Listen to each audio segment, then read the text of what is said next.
नमस्कार दोस्तों, एक बार फिर आप सभी का स्वागत है मनोज फिल्मी पॉडकास्ट में। धर्मेंद्र के सबसे मशहूर फिल्मी दृश्यों में शोले का वो दृश्य है जिसमें वो टंकी पर चढ़े हुए हैं। दृश्य के अंत में वो कहते हैं, गांव वालों मरना कैंसिल। अपने जीवन में भी धर्मेंद्र जैसे अपना मरना कैंसिल करते रहे। मौत उनके सिरहाने आ आकर लौटती रही। कई बार अस्पताल गए लेकिन लौट आए। इसी महीने उनकी मौत की खबरें चल पड़ी, लेकिन पता चला कि उनकी सांसें अब भी चल रही हैं। अंततः सोमवार को इन सांसों ने उनका साथ छोड़ दिया।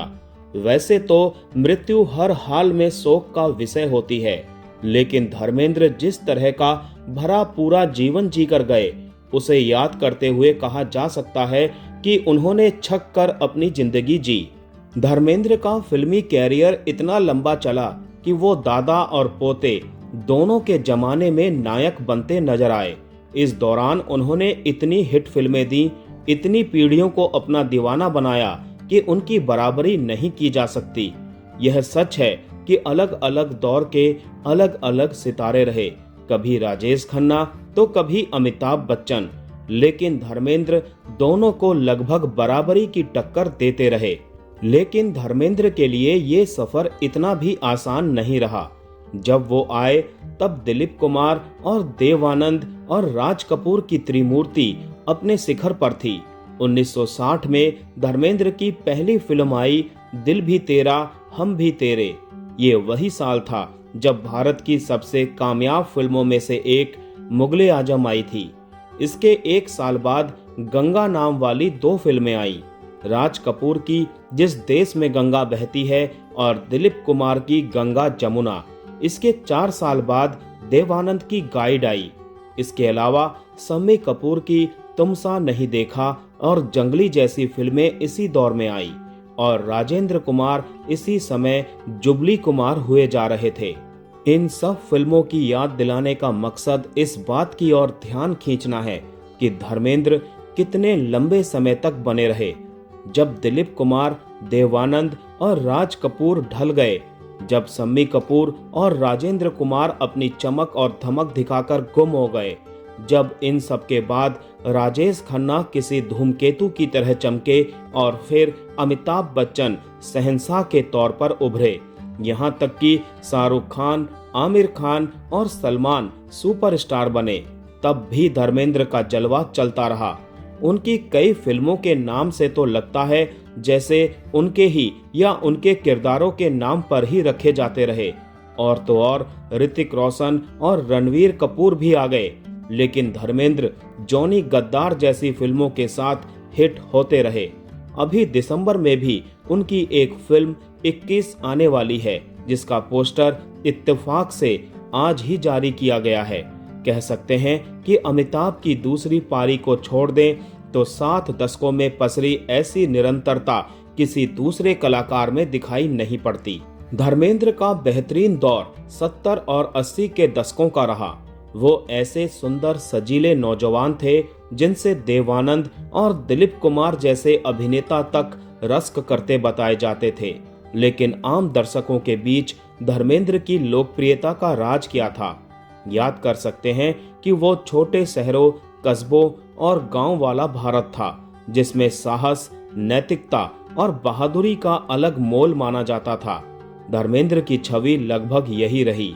ही मैन जैसा शब्द अंग्रेजी मीडिया का दिया हुआ था, जिसका ठीक ठीक मतलब हिंदी के दर्शकों को तब क्या अब भी समझ में नहीं आता होगा। लेकिन धर्मेंद्र के उस नायकत्व के सब मुरीद थे, जिसमें वो रोमांस भी कर लेते थे और फाइटिंग भी, कॉमेडी भी कर लेते थे और गुस्सा भी, दोस्ती भी कर लेते थे और दुश्मनी भी, जासूस भी बन जाते थे और मुजरिम भी। यह सच है कि धर्मेंद्र कभी महानतम अभिनेताओं में नहीं गिने गए, लेकिन उन्होंने भूमिकाएं तरह तरह की। उनका चेहरा शराफत से शरारत तक का सफर बड़ी आसानी से तय कर लेता था। ये महज इत्तेफाक नहीं कि उनकी एक फिल्म का नाम अगर शराफत रहा तो दूसरी फिल्म का नाम लोफर। वो शहजादे भी बन सकते हैं और गुलाम भी। धर्मवीर का राजसी भव्य अंदाज एक तरफ था तो रजिया सुल्तान का गुलाम दूसरी तरफ। हालांकि कहते हैं कि इस फिल्म में उनके चेहरे पर जो काला रंग लगाया गया था वो कमाल अमरोही का एक तरह का प्रतिशोध था, कभी मीना कुमारी से उनके करीबी रिश्तों की चर्चा का। लेकिन यह सच है कि इस काले रंग ने कमाल अमरोही की फिल्म का ही रंग कुछ बिगाड़ा। ये इकलौती फिल्म होगी जिसमें धर्मेंद्र अपने सहज स्वाभाविक रूप में नजर नहीं आए, वरना वो सहज अभिनेता थे। उनके चेहरे पर, उनकी आंखों में भाव बहुत आसानी से आते जाते थे। उनकी डायलॉग डिलीवरी का दायरा काफी बड़ा था।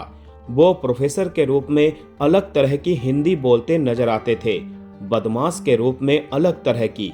अमिताभ बच्चन अपनी अच्छी हिंदी के लिए मशहूर हैं, लेकिन ये सच है कि उस पीढ़ी के बहुत सारे कलाकार अच्छी हिंदी बोलते थे। जाहिर है लुधियाना के एक गांव से आए धर्मेंद्र ने इसके लिए अच्छी खासी मेहनत की होगी। हालांकि धर्मेंद्र का अंतिम दौर शायद एक ट्रेजिक फिल्म जैसा रहा। जो भरा पूरा जीवन वो जीते रहे, उसमें आखिरी दिनों में उनके हिस्से सिर्फ अकेलापन ही आया। यह बताया जाता है कि वो अपने फार्म हाउस में अकेले ही रहा करते थे। बीते दिनों जब उनकी मौत की खबर चल पड़ी तो परिवार ने बहुत सख्ती से इसका खंडन किया, लेकिन आज जब कायदे से धर्मेंद्र के निधन की घोषणा की जानी थी, तब मीडिया को बिल्कुल अटकल लगाने के लिए छोड़ दिया गया। सुबह जब परिजनों के उनके घर पहुंचने की खबर आने लगी, तब मीडिया चौकन्ना हुआ। और तो और शमशान घाट में परिवार के लोग पहुंच गए, फिल्मी दुनिया के सितारे पहुंच गए। लेकिन परिवार ने इस बात की परवाह नहीं की कि मीडिया या आम लोगों को इसकी खबर दी जाए। मीडिया को अनुमान लगाना पड़ा कि उनके प्रिय कलाकार धर्मेंद्र नहीं रहे।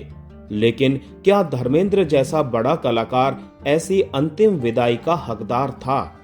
क्या कायदे से परिवार को इसकी घोषणा नहीं करनी चाहिए थी? जिन लोगों की दीवानगी ने धर्मेंद्र को धर्मेंद्र बनाया, जिन्होंने उनके साथ बरसों बरस काम किया, क्या उन्हें धर्मेंद्र के अंतिम दर्शन का अवसर नहीं देना चाहिए था? ये अंतिम विदाई किसी शानदार फिल्म के बहुत खराब अंत जैसी लग रही है।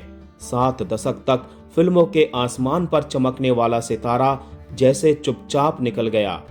यह सच है कि धर्मेंद्र के युग का अंत पहले ही हो चुका था, लेकिन उनके निधन से नए सिरे से ये बात याद आ रही है कि एक युग उनका भी था और हिंदी फिल्मों का इतिहास जब जब लिखा जाएगा, धर्मेंद्र को प्रथम पंक्ति में रखा जाएगा।